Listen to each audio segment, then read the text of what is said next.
தாய் தமிழ் உறவுகளுக்கு வணக்கம். அதிமுக எம்பி ராஜினாமா செய்தார், திமுகவில் இணைந்தார் என்ற தலைப்பில் இந்த காணொளியை காண்கிறோம். அதிமுக எம்பி ராஜினாமா செய்தார், திமுகவில் இணைந்தார். இது இப்பொழுது நடைபெற்ற சம்பவம் அல்ல, 1991ஆம் ஆண்டு நடைபெற்ற சம்பவம். எம்ஜிஆர் அமைச்சரவையில் அமைச்சராக இருந்தவர் காளிமுத்து. எம்ஜிஆர் மரணத்துக்கு பிறகு அதிமுக பிளவுபட்டது. மீண்டும் செல்வி ஜெயலலிதா தலைமையில் அதிமுக ஒருங்கிணைந்தது. தாமதமாக அதிமுகவில் செல்வி ஜெயலலிதாவின் தலைமை ஏற்றார் முன்னாள் அமைச்சர் காளிமுத்து.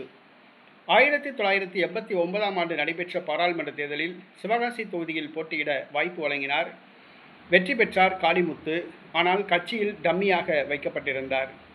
1991ஆம் ஆண்டு திமுக ஆட்சி கலைக்கப்பட்டு ஜெயலலிதா அதிமுக காங்கிரஸ் கூட்டணி வெற்றி பெற்றது.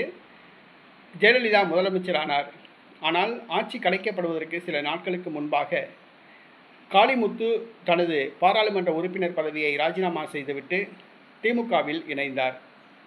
சிவகாசி தொகுதி பாராளுமன்ற உறுப்பினர் காளிமுத்து தனது பதவியை ராஜினாமா செய்துவிட்டு திமுகவில் இணைந்தார். இது செல்வி ஜெயலலிதாவுக்கு அதிர்ச்சியை கொடுத்தது.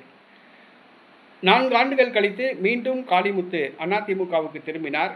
பின்பு 2001ஆம் ஆண்டு நடைபெற்ற தமிழக சட்டப்பேரவை தேர்தலில் திருமங்கலம் தொகுதியில் வெற்றி பெற வைத்து அவரை சபாநாயகராக்கினார் செல்வி ஜெயலலிதா. செல்வி ஜெயலலிதாவை 1989ஆம் ஆண்டு முதல் கீழ்த்தரமாக விமர்சித்து வந்தவர்தான் இந்த காளிமுத்து. பிற்காலத்தில் அவருக்கு சபாநாயகர் பதவி வழங்கி அதிமுகவின் அவைத்தலைவர் பதவி வழங்கி பெருமைப்படுத்தினார் செல்வி ஜெயலலிதா.